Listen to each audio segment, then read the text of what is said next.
नमस्कार, मैं हूं अभिलाष दोस्त। आपका बहुत बहुत स्वागत है हमारे खास कार्यक्रम आकाश हमारी मुट्ठी में।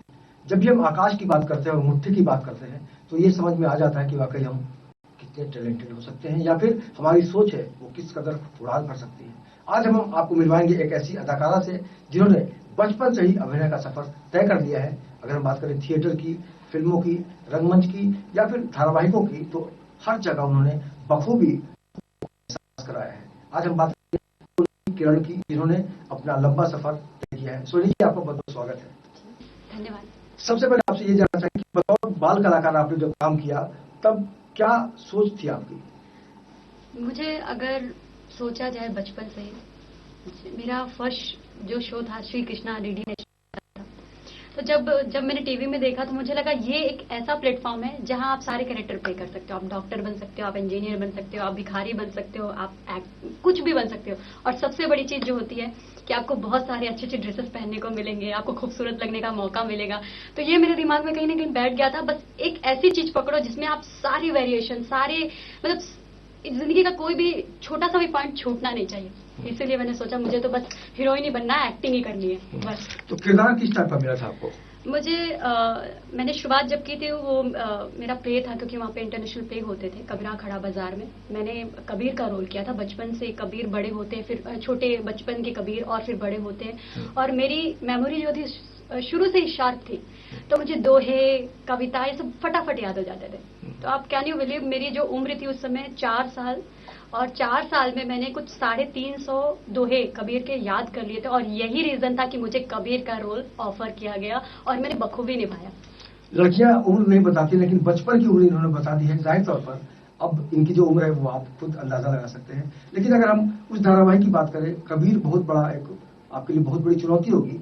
उसके बाद का जो सफर है वो कैसे बढ़ा गए? जी, मैंने तो 7 साल तक प्ले ही किया था, कबीर जी की प्ले किया। और कहीं ना कहीं वो मेरे दिल जहन में आज भी बसे हुए। और मैं थोड़ी सी लगता है उन्हीं टाइप की हूँ। मुझे गलत चीजें बर्दाश्त नहीं हो पाती, कुछ भी नेगेटिव चीजें बर्दाश्त नहीं होती, जैसे कबीरदास नहीं बर्दाश्त कर पाते थे। और मेरा जो बर्थ प्लेस है वो भी एक मगहर में है, जहाँ उनकी समाधि थी। तो कहीं ना कहीं उनको मैंने अपने दिल में बिठाया था। और उसके बाद फिर घर वाले कहते थे कि पहले तू पढ़ाई कर ले, पढ़ाई करने के बाद फिर एक्टिंग फील्ड में जाना। बिकॉज ये भी बहुत सच और ज़रूरी बात है कि आपके लिए एजुकेशन बहुत ज़रूरी है। तो मैंने प्रॉपर पहले अपनी पढ़ाई कंप्लीट की। उसके बाद फिर घर वालों से रिक्वेस्ट की कि अब मुझे एक्टिंग करनी है, अब मुझे कोई नहीं रोक सकता। तो पहले किसी ने रोकने की कोशिश की थी क्या? जी, एक्चुअली मेरे फादर और मदर को नहीं पसंद थी ये लाइन। उनकी भी सोच अपनी जगह सही थी, क्योंकि मैं बहुत ही ऐसे मतलब कस्बा टाउन बोल सकते हैं, ऐसी जगह की थी कि वहाँ पे लड़की जाकर एक्टिंग करे तो घर वालों से ज्यादा आसपास पड़ोस को बहुत ज्यादा प्रॉब्लम्स होती हैं। इसको हम यहाँ पे चर्चा करना चाहेंगे। कबीरा खड़ा बाजार में लिए लुकाठी हाथ, जो घर फूके अपना चले हमारे साथ। इसका कितना असर हुआ आपके जीवन में? जी, कबीर जी जो भी बातें बोलते थे उस समय तक तो किसी ने कबीरदास जी को बहुत ही सीरियसली नहीं लिया। कबीर जी बहुत ही सटीक और मुंह पे बोलने वाले थे। लेकिन जब कोई सच्चा और अच्छा इंसान होता है और बैठकर ध्यान से सुनता है या सोचता है ना, तो उसको लगता है यार ये बंदे ने सच बात बोली। तो कबीरदास के जो जितने भी वो दोहे थे, तो वो सिर्फ मैं पढ़ने के लिए या सुनाने के लिए नहीं, मैंने अपने लाइफ में, अपने जीवन में उसको उतारा भी काफी। जैसे 2 आखर प्रेम का पढ़े जो पंडित होए, तो वो भी सच बात है। अगर आप प्रेम की भाषा, चगरिया झीनी रे झीनी, राइट। आपको कोई दोहा याद आ रहा है तो हम चाहेंगे कि आप जरूर सुनाएं। सच बताऊं तो कबीर के बहुत सारे दोहे मुझे याद है, बट जो सबसे अच्छा दोहा है वो जो मैंने मेरी लाइफ में मेरी लाइफ का एक्सपीरियंस, और मैंने ये चीज मैं मानती हूँ, शायद आप भी मानते होंगे। गुरु बिन मिले न ज्ञान, गुरु बिन मिटे न दोष, गुरु बिन लखे न सत्य को, गुरु बिन कटे न दोष। ये फैक्ट है। और हमारे लाइफ में अगर कोई गुरु नहीं है, चाहे वो मेरे फादर हो, मदर हो, कोई भी हो, हमारी लाइफ में एक ऐसा गुरु होना चाहिए जो हमें सही मार्गदर्शन दे, सही चीजें बताए। वो कबीरदास जी थे मेरे लिए। दूसरा गुरु भी आ सकता है आपके जीवन में? जी, सच बताऊं तो दूसरा गुरु टाइम भी होता है। क्योंकि बॉलीवुड में अक्सर कहा जाता है कि जब तक गॉड फादर नहीं है तब तक शायद आपको स्ट्रगल ज्यादा करना पड़े। बॉलीवुड का एक्सपीरियंस कैसा रहा आपका, अगर मुंबई की बात सच करें? बताऊं तो मैं बहुत लकी थी। मेरी फैमिली बाद में मुझे बहुत सपोर्ट की, क्योंकि मेरी बहन मुंबई में थी तो मैं उसके साथ रही, और उसके बाद धीरे धीरे मेरे फादर मुझे समझने लगे। मेरा भाई वो मुझे बहुत ज्यादा सपोर्ट करता था, वो हमेशा कहता था तू कर, मैं पीछे हूँ तेरे। तो वो मुझे हमेशा से सपोर्ट करता रहा, कभी भी किसी चीज की प्रॉब्लम नहीं होने दी, कभी भी मतलब ऐसा नहीं लगा। और कहीं ना कहीं मुझे ऐसा लगता था कि, और कहीं ना कहीं घर वालों को बिलीव था कि ये लड़की ने जहां भी कुछ किया है आज तक उसने नाम हमेशा मतलब कॉलर ऊपर ही किया। तो मुझे कहीं ना कहीं लगता है यार थोड़ा बहुत तो टैलेंट मेरे अंदर भी है, मैं कर जाऊंगी। लेकिन जब मैं मुंबई आई तो मुंबई कहते हैं ना कि आप कितने भी बड़े राजा हो, कितने भी बड़े रानी हो, कुछ भी हो, लेकिन मुंबई जीना सिखाती है। और मेरे लाइफ का एक्सपीरियंस है, मेरे पास सब कुछ होते हुए भी मुझे मुंबई शहर ने रोने के लिए भी पैसे मांग लिए। अच्छा। तो हाँ, ये मेरे लाइफ का एक वो है, बिकॉज मैं मेरी बहन के सामने अगर थोड़ा सा भी मम्मी कर लूँ, पापा को याद कर लूँ, तो वो अपसेट हो जाती थी। उसको लगता था यार क्या है प्रॉब्लम, तो मैं उसको उसके सामने नहीं रोना चाहती थी। तो मुझे लगता था कि यार बहन के सामने अगर घुटन होती है तो खुली हवा, खुली सांस, खुली खुले उसमें जाकर के थोड़ा अपने बारे में सोचना। तो मैंने फर्स्ट बार मैंने सोचा चलो घर वालों को बिना बताए चलो जो हूँ बस हुआ, इधर जाती हूँ और थोड़ा खर्चा करके रोने के लिए जाना पड़ा। हाँ, थोड़े अपने आप से बातें करती हूँ बहुत दिनों, क्योंकि छोटे छोटे घर होते हैं तो आप छोटे से घर में यहाँ से शुरू यहाँ पे खत्म, तो वो हम बड़ी वहाँ रहे तो बड़े घर होते थे, तो अपने को एडजस्ट ये करने में टाइम लगा। एक शेर सुनाना चाहूंगा इनको, कितना मौजू है ये, इनसे ही जानेंगे कि फूलों की खामोशी से जाहिर ये हो रहा है कि इस चमन का माली फिर खार हो रहा है। क्या कभी आपको लगा कि वाकई आपकी जिंदगी में जिस तरह से आपने किरण फैलाने की कोशिश की, या फिर आप अपनी प्रतिभा को एक अलग मुकाम तक लेके जाना चाहती थी, कभी किसी ने कांटा बनने की भी कोशिश की आपके आसपास में? बहुत बार, कई बार ऐसा हुआ कि कुछ ऐसे सीन्स रोल्स, मतलब आपने जब काजल की कटोरी में हाथ डाला है और आप ये सोचे मेरी उंगली में काजल ना लगे, तो ऐसा हो नहीं सकता। आप जब एक्टिंग फील्ड में आते हो तो आपको सारे कैरेक्टर करने पड़ते हैं, क्योंकि जब आप कैमरे के सामने होते हो तो वो आप खुद एक मैं सोनी नहीं होती, मैं वो कैरेक्टर हो जाती हूँ। तो वो कैरेक्टर की जो डिमांड होती है वो मुझे करनी पड़ती है। तो कभी कभी फैमिली में जो रिलेटिव्स होते हैं तो वो नहीं समझ पाते, तो वो कहीं ना कहीं मॉम डैड को थोड़ा भड़काने की कोशिश की, बेटी क्या कर रही है क्या नहीं। तो फिर मैं कश्मकश में ये होती थी कि यार ऐसे रोल मिले हैं, अगर मैंने किया तो घर वाले नाराज हो जाएंगे, क्या करूं कैसे करूं। बहुत बार ऐसे कई सारे रोल मुझे छोड़ने पड़े। तो फिर कहते हैं ना कि सबसे अच्छा जवाब आप खुद अपने आप से ही ढूंढ सकते हो, जो कि मैंने ढूंढा। मैं एक दिन ऐसे मेरे रोज छूटते रहे, मैं काम छोड़ती रही, क्योंकि मुझे हमेशा कुछ ना कुछ होता था, यार ये सीन हटा दो, ये ऐसा कर दो, ये ऐसा कर दो। तो लोगों को लगा यार ये इसके बड़े टैंट्रम है, जो कि मेरे टैंट्रम नहीं थे, बट मैं फैमिली को लेकर के कहीं ना कहीं चीजें लेकर के वो चीज सोचती थी। फिर मैंने सोचा नहीं, अगर ऐसे करती रहूंगी तो शायद मैं अपने एक्टिंग को या अपने कैरेक्टर के साथ मैं नाइंसाफी करूंगी। तो फिर मैंने ये सब चीजें दिमाग से हटा दी, और जो भी कैरेक्टर मुझे मिलता था मैं बखूबी इसको प्ले करती थी, और ऐसा लगता था बस यही है और यही है बस। एक लड़की से मैंने पूछा था, इमरान हाशमी के साथ फिल्म करना चाहेंगी आप? उसने बोला था कि माय गॉड मुझे मिल सकती है। आपसे पूछा जाए यही सवाल तो क्या कहेंगे आप?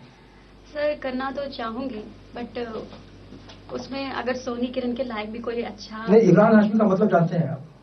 सर अगर बोला जाए मेरे लायक रोल, और अगर इमरान हाशमी सिर्फ इमरान हाशमी के लिए होगा तो शायद मुझे सोचना पड़ेगा। भी किया है, सीरियल भी किया है, फिल्म भी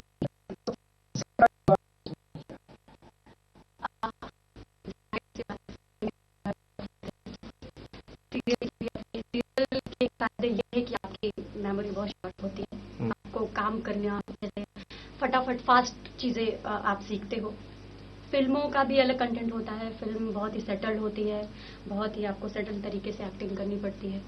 तो सबका एक अलग अलग वो है, मैं किसी एक चीज को पर्टिकुलर नहीं बोल सकती, बट एंजॉय के मामले में बोलो तो थिएटर आई लव, मतलब वो मैं याद करती हूँ तो मुझे याद आज भी मुझे लगता है यार क्या क्या दिन थे वो। तो मुझे रंगमंच की दुनिया बिल्कुल सजीव होती है, ऐसा कहा जाता है, क्योंकि रंगमंच ही एक ऐसा माध्यम है जिसमें कोई रीटेक नहीं होता। जीवन में आपको दुख कब होता है? जब आप अभिनय करती रहती हैं। जी सच बताऊं, मुझे दुख तो तब होता है जब बहुत अच्छे बहुत सच्चे कलाकार टैलेंटेड लोग को सही प्लेटफॉर्म नहीं मिलता है तब, ये क्योंकि डिप्लोमेटिक जवाब है। अपने दिल की बात कीजिए। अपने दिल की ही बात करें, बिकॉज आज के सॉरी मैं ऐसे वर्ड बोलूंगी, मैं किसी के खिलाफ यहाँ तो अक्सर होता है कि भाई इसका रोल कैसे कटे, मेरा कैसे पड़े। नहीं रोल शायद आपके साथ नहीं हुआ हो, या हुआ होगा तो आपने शायद पता नहीं। शूट तो बहुत सारे, कई सीन्स हो जाते हैं, कई सीन कट जाते हैं, टाइम का प्रॉब्लम होता है, बहुत सारी प्रॉब्लम्स आती है, उस बीच में मैं नहीं बोलूंगी। बट मुझे ऐसा लगता है, मैं कोई डिप्लोमेटिक आंसर नहीं दे रही हूँ, बट ऐसा लगता है मुझे कि कोई भी अच्छा सच्चा कलाकार है और उसको बोला गया ये कैरेक्टर आपका है और वो उसने बहुत ही अच्छे से प्ले किया, तो उसके साथ नाइंसाफी नहीं होनी चाहिए। चाहे वो टीवी सीरियल हो, चाहे वो एड्स हो, चाहे वो कोई भी मतलब कोई भी फिल्म हो, कुछ भी हो। अगर हम शाहरुख खान की बात करें, सलमान खान की बात करें, या फिर आमिर खान की बात करें, तो कभी आप सोचते हैं कि उनके साथ भी मुझे हीरोइन बनना चाहिए?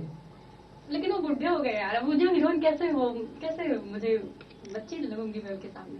चलिए, बातचीत का ये सिलसिला तो जाहिर है चलता ही रहेगा, लेकिन इसके बाद हम गायकी की भी बात करेंगे, क्योंकि एक अदाकारा बहुत टैलेंटेड होती है और जिस विधा से सोनी जुड़ी हुई है, तो निश्चित रूप से इनकी जो किरण है वो बढ़ती चली जाएगी। लेकिन फिलहाल वक्त एक छोटे से ब्रेक के बाद हम जानेंगे कि सोनी और किस तरह से अपने किरण को हराना चाहती है। देखते रहिए आकाश हमारी मुट्ठी में।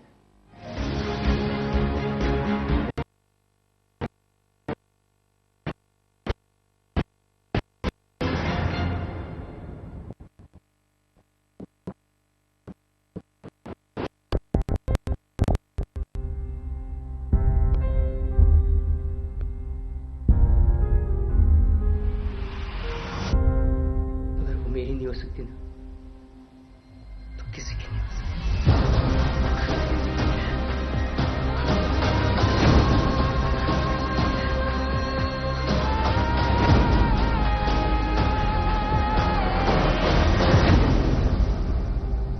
Baby, you got me. You got me. Oh, no, no.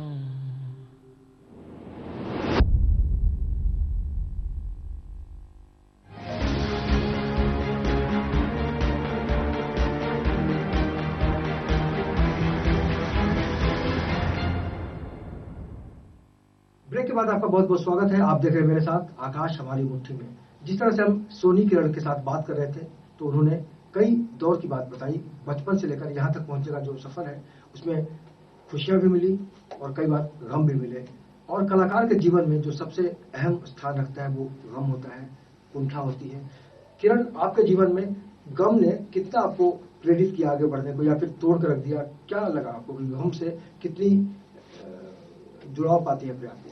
मुझे लगता है कि जब मेरे लाइफ में कभी टेंशन आई है तो मैं और अच्छी एक्ट्रेस बनी हूँ, क्योंकि मैंने कनेक्ट किया है खुद को अपने आप से, अपनी फीलिंग्स को फील किया है, तो मैं उसको कनेक्ट कर पाती हूँ। कहते हैं ना, कभी टूटती कभी घबराती, टूट टूट के जुड़ती। जो इंसान टूट के घबरा के फिर दोबारा जुड़ता है ना, मुझे लगता है वो एक सही मायने में सच्चा इंसान है। और अगर आप एक्टिंग फील्ड में हो और आपको बाय द वे कभी आपको ऐसा कैरेक्टर मिल गया और आपने कभी उस चीज को फेस किया हो, फील किया हो, तो आप 100% उस कैरेक्टर के साथ इंसाफ जरूर करोगे। बिल्कुल। और जैसा कि थोड़ी देर पहले हम आपसे बात कर रहे थे कि आप गाती भी बहुत अच्छा है। एक कलाकार को तो बहुत कुछ करना पड़ता है लाइफ में, एक्शन, सिंगिंग, डांसिंग। तो क्या क्या खूबियां हैं गायकी के अलावा आपके अंदर? जी, मैं सिंगर तो बहुत अच्छी नहीं हूँ, बाथरूम सिंगर और टाइम पास अपने लिए कर। बाथरूम सिंगर तो हर कोई होता है। आज चलिए, आप बाथरूम में समझिए कि आप बाथरूम में है और कोई सुनने वाला नहीं है। हालांकि हम और आप तो सुनेंगे, लेकिन चलिए पहले सुनते हैं एक आध लाइन, फिर बढ़ते हैं। मैं आपको एक ऐसा गाना सुनाऊंगी जो बहुत उसके पीछे स्टोरी, और मैं उसको बहुत कनेक्ट कर पाती हूँ, और एक टाइम पे बहुत हिट भी हुआ था। पूछो जरा पूछो मुझे क्या हुआ है, कैसी बेकरारी है ये, कैसा नशा है, तुमसे दिल लगाने की सजा है। वाह, सजा और मजा, इसमें देखिए बहुत अंतर है। आपको कभी भी काम करते हुए मजा आया? तब आपको लगा कि वाकई मैं बहुत एंजॉय कर रही हूँ? कौन सा वो सीन था या पल था? मुझे तो मुझे एक्टिंग करके हमेशा अच्छा लगता है, मजा आता है। मैं अगर शूट पे रहती हूँ तो मैं 2 दिन 2 रात कंटिन्यू जग सकती हूँ, शूट कर सकती हूँ। मुझे कभी फील नहीं होता कि आई एम टायर्ड, ये वो ऐसा वैसा, कभी फील नहीं होता। और खासकर जब मुझे मेरे टाइप का कैरेक्टर मिल जाता है तो मुझे लगता है यार मस्त मजा आ गया। अब तो मतलब मैं बहुत खुलकर बहुत एंजॉय करके करती हूँ। तो मुझे एक्टिंग में कभी नहीं लगा कि, क्योंकि मुझे लगता है कि जब आपको आपकी पसंदीदा चीजें आपको मिलती है, आपको बिरयानी पसंद है और आपको मिल जाए तो आप बड़े चाव से खाते हो ना, तो मेरा भी कुछ ऐसा ही है। एक आपका रूप है जो शायद लोगों को नहीं पता है कि आपके अंदर एक कवित्री भी है। हाँ। पोएम लिखती है, जी। किस तरह की रचनाएं लिखती है, क्या भाव होते हैं उसके? जी, मेरे घर वाले मुझे बोलते हैं बट फिलोसफर है, लेक्चर बहुत देती है, बहुत एक बात को खींचती बहुत है। क्योंकि जब मैं पढ़ती थी तो मेरे स्कूल में कुछ 5-6 पेज के एक किताब छपती थी, ज्ञान ज्योति, और मेरा निकनेम घर का ज्योति है। अच्छा। मेरे मॉम डैड मुझे ज्योति बुलाते हैं। किरण ज्योति तो मतलब हाँ जी। तो मैं कुछ ऐसी चीजें लिखती थी किसी के दर्द को देखकर, या कोई इंसान सच है लेकिन कुछ डिप्लोमेटिक आज के समाज दुनिया के हिसाब से उसको बेचारे को दबना पड़ता है, बहुत सारी ऐसी चीजें न चाहते हुए करना पड़ता है। तो मैं उस टाइप काइंड ऑफ चीजें लिखती हूँ। जब भी ये हादसा हुआ था ये बॉम्बे में, ये ब्लास्ट का, आगरा ताज का, तो मैंने उस समय 26/11। हाँ 26/11। तो ऐसे ही बैठे बैठे रात के 12 बजे मेरे दिमाग में आया कि यार कैसी दुनिया में कैसे कैसे लोग होते हैं, उनको किसी की फिक्र ही नहीं होती, किसी की जान को ऐसे यूं चुटकी में ही ले लिया। तो मैंने लिखा था, न छीनो तुम हमसे हमारी खुशी, खुशी छीन कर तुम क्या पाओगे, न मिलेगा तसल्ली न मिलेगा सुकून, सारा जीवन तुम आह पाओगे, करके गुनाह करके फसाद, मचा के तबाही करके बर्बादी, बर्बादी मचा कर तुम क्या पाओगे, न छीनो तुम हमसे हमारी खुशी, खुशी छीन कर तुम क्या पाओगे। ऐसे ही लीला दिखाता है वो, पहले चढ़ाता है फिर वो गिराता है, उसके गिराने से न उठ पाओगे, न छीनो तुम हमसे हमारी खुशी, खुशी छीन कर तुम क्या पाओगे।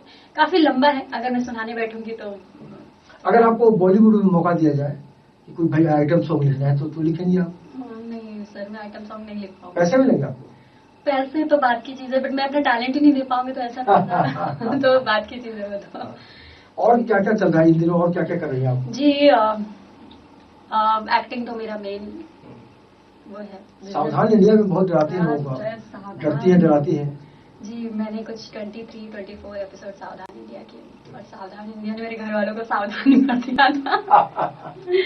घर वालों ने कुछ, एक स्टोरी बहुत हिट हुई थी, ज्योति फाइट्स बैक। ज्योति मेरा निकनेम घर का भी है, और वो कुछ नागपुर कहीं की स्टोरी थी, जो उस लड़की के साथ कुछ 14-16 बार रेप होते हैं, और वो लड़की पढ़ाई के लिए बहुत संघर्ष करती है, लड़की वहां पे पढ़ाई अच्छी नहीं होती, तो वो उस बहुत हिट हुई थी वो स्टोरी। लेकिन मेरे मॉम डैड ने बोला कि ये स्टोरी करने के बाद तू अब कोई और स्टोरी ऐसी नहीं करेगी। लेकिन मुझे वो कैरेक्टर था, अगर उसमें थोड़ा प्रॉब्लम आती है पर्सनल लाइफ में जो लोग नहीं समझ पाते, बट इससे मुझे अभी फर्क नहीं पड़ता, मेरे माँ बाप को भी अब फर्क नहीं पड़ता। बट सावधान इंडिया मैंने बहुत किया, और अच्छा ऐसे शोज आने चाहिए जिससे पता चलता है कि दुनिया में अभी अच्छे लोग भी हैं जो फाइट करते हैं अच्छी सच्ची चीजों के लिए, न्याय के लिए। सुनिए, अगर हम दुनिया की बात करें, खासकर अपने देश भारत की बात करें, तो बहुत ज्यादा डेवलपमेंट हुआ है, विकसित हम बहुत मामलों में हुए हैं, कई मायने में हम बहुत ज्यादा समृद्ध भी हुए हैं। एक महिलाओं की जो पीड़ा है इस देश में, महिलाओं की स्थितियों को आप किस तरह जानती हैं? क्या आपको लगता है कि वाकई आज जिस तरह से कहा जाता है कि महिला कंधे से कंधे मिलाकर चलती है पुरुषों के मुकाबले, आपने क्या महसूस किया एक महिला होने के नाते? जी, ये बात सही है कि लड़कियां आजकल लड़कों के साथ कंधे से कंधा मिला के चलती हैं, और मुझे लगता है कि बदले हुए समाज के साथ ये जरूरी भी है, क्योंकि आजकल महंगाई इतनी ज्यादा है, सोच इतनी आगे बढ़ चुकी है, डेवलप हो चुके हैं। तो अगर औरत और आदमी का कॉम्बिनेशन नहीं होगा चीजों में, तो मुझे लगता है हमारा भारत बहुत पीछे हो जाएगा। बिकॉज आपने देखा, अगर आप पीछे जाओगे तो आप देखते होंगे आउट ऑफ इंडिया में हमारी आज औरतें पढ़ी लिखी हैं, कंधों से कंधा मर्दों के साथ मिलकर काम कर रही है। बट अगर पिछला वो देखेंगे तो आउट ऑफ इंडिया में बहुत पहले से औरतें मर्दों के साथ कंधे से कंधा मिला के चलती थी। इसीलिए हमारा भारत वो आउट ऑफ इंडिया आगे है और हमारा भारत पीछे था। अभी धीरे धीरे आपने देखा होगा कि कोई भी टेक्नोलॉजी या कोई इंडस्ट्री या कोई भी चीज, आप कोई भी फील्ड में जाओ तो काफी ग्रोथ हुई है। इसलिए क्योंकि लड़के और लड़कियां दोनों मिलकर काम करते हैं, दोनों की सोच मिलती है, और दोनों अपनी अपनी सोच से आगे बढ़ते हैं। ऐसा नहीं होता कि लड़की है तो उसको ये सोचने की शक्ति कम होती होगी, या ऐसा ये भी नहीं है कि लड़की है तो वो ये चीज नहीं कर सकती या ये काम नहीं कर सकती। मुझे लगता है लड़कियां और समझदारी के साथ, सुलझे हुए दिमाग के साथ, जैसे वो फैमिली सुलझा के चलाती हैं, वैसे लगता है कि वो सारी चीजें सुलझे हुए तरीके से चला सकती हैं। आप तो बड़ी अच्छी अच्छी बातें कर रही हैं। अपने देश में एक परंपरा रही है सोनी की, स्वयंवर का एक दौर था।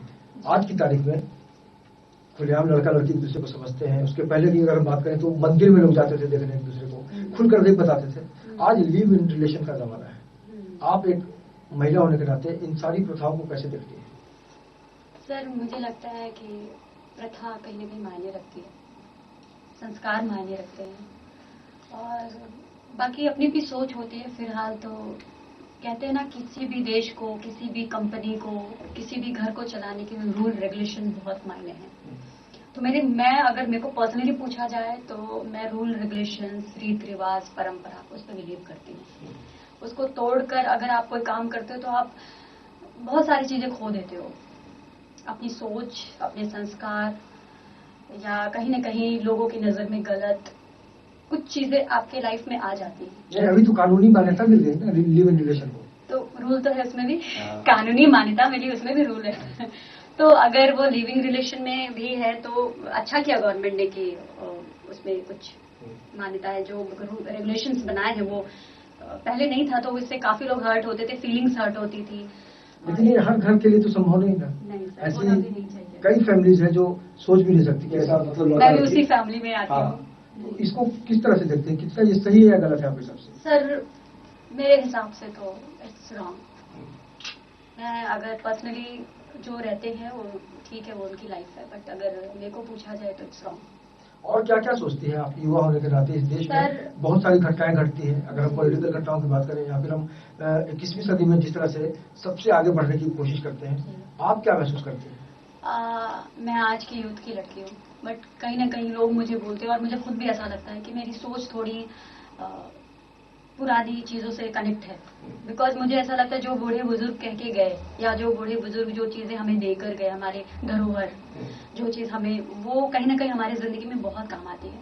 और इसलिए, और आपने भी सोचा देखा होगा कि जो पुरानी चीजें थी, वो किसी म्यूजियम में आपने देखा होगा कि पुरानी चीजों को कितना संभाल के लोग रखते हैं। हमारी सरकार, हमारी गवर्नमेंट, या आप भी अपने किसी बहुत पुरानी चीजों को संभाल के रखा और देख कर बड़ी खुशी फील होती होगी, अरे ये तो बहुत मतलब बाबा की जमाने की चीजें हैं। या आप किसी म्यूजिशियम में जाते हो तो अरे यार ऐसा होता था, पुराने सिक्के, पुराना वो। तो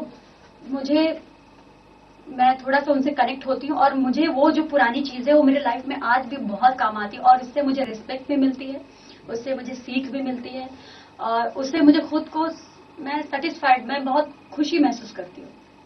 देश की जो स्थितियां चल रही है अभी, हर कोई किसी भी कीमत पे कुर्सी पाना चाहता है। आप क्या महसूस करते हैं कि वाकई हमारी जो सरकारें हैं उसके लिए क्या सही होना चाहिए? सर, सिर्फ कुर्सी पाने के लिए हमें कुछ भी नहीं करना चाहिए। आपके अंदर टैलेंट है, आपको लगता है कि मैं ये चीज संभाल सकता हूँ, ये चीज कर सकता हूँ, तो करना चाहिए। बट किसी भी चीज को पाने के लिए बिना कोशिश किए, कोशिश करो फिर आप पाने की उम्मीद रखो तो वो जायज है। बट आप बिना कोशिश किए बस आपको मिल जाए, कैसे भी मिल जाए, नहीं। आपको कोई चीज पाना है तो उसके लिए आपको अपने आप को तैयार करना पड़ेगा, और जब तक आप अपने आप को तैयार नहीं करोगे तब तक आप उसके हकदार नहीं हो। और हर कलाकार का एक सपना होता है कि अगर हम रंगमंच पे काम कर रहे हैं या फिर हम छोटे पर्दे पर काम कर रहे हैं तो हमारा बड़ा पर्दा भी बहुत ही काम की चीज है, और हम बड़े पर्दे पर काम करते हैं तो जाहिर तौर पर बहुत खुशी होती है। सोनी, आपको भी मौका मिला बड़े पर्दे पर, कैसा रहा वो अनुभव, ये बताइए। सर, मेरी जो पहली फिल्म थी क्या टाइम है यार, मैं जैकी श्रॉफ दादाजी के साथ काम किया था, संजय मिश्रा के अपोजिट। उनको एक यंग लड़की से प्यार होता है, तो वो यंग लड़की मैं होती हूँ। बट वो फिल्म रिलीज नहीं हुई। बट उनका बड़े कलाकार के साथ जब आप काम करते हो तो वो सुलझे हुए और एक बड़े ही मतलब अच्छी फीलिंग्स होती है। और मेरा भी सपना है कि मैं बड़े स्क्रीन पे दिखूं, मैं बड़े कलाकारों के साथ काम करूं, तो है एक सपना। और आप बिलीव नहीं करोगे कि हमारे देश से कोई भी बड़ा कलाकार अगर जाता है तो मुझे सबसे ज्यादा दुख होता है। जब मैं बहुत छोटी थी, अमरीश पुरी साहब जब नहीं थे, आप बिलीव नहीं करोगे, मैं 4 दिन 4 रात सो नहीं पाई और मैं बहुत रोई थी। इनफैक्ट मेरी मम्मी ने मुझे बोला क्या हो गया, इतना क्या, ऐसा वैसा, बट मैं उनको कनेक्ट करती थी अपने आप पता नहीं ऐसा लगता है वो मेरे बाबा हैं या मेरे कुछ तो हैं वो, और मेरा सपना था मैं उनके साथ काम करूं, बट नहीं हो पाया। लेकिन इनकी भावनाओं को समझकर कहते हैं कि आत्मा शाश्वत है, तब अमरीश पुरी साहब ने जरूर महसूस किया होगा, शायद आप तक आवाज नहीं हो आई मगर वो खुश हुआ। जी। अब ये बताइए कि खाने पीने के दौर में आज बहुत फास्ट फूड का जमाना है, आप जब घर पे होती हैं क्या खाती पीती हैं, क्या बनाती हैं? सर मैं बर्गर पिज्जा ये सब बहुत इंडियन टाइप लड़की हूँ, मुझे बॉयल चीजें पसंद है, रोटी सब्जी सिंपल, और मुझे देख के आपको लगता होगा मैं बहुत हेल्थ कॉन्शियस हूँ, बिल्कुल नहीं हूँ। मेरे जानने वाले मुझे जानते हैं कि मैं सिर्फ राइस खाती हूँ, मुझे राइस दोनों टाइम मिलना चाहिए, और मेरी जो लाइटिंग होती है वो फिक्स होती है। मैं कभी चाहे वो खाने पीने की चीज हो, चाहे वो मेरे फ्रेंड्स हो, कोई आपके घर जाएगा तो उसको भी राइस खिलाएंगे? नहीं वो उनकी पसंद की चीजें खिलाऊंगी, बट मेरी पसंद तो फिक्स है। मैं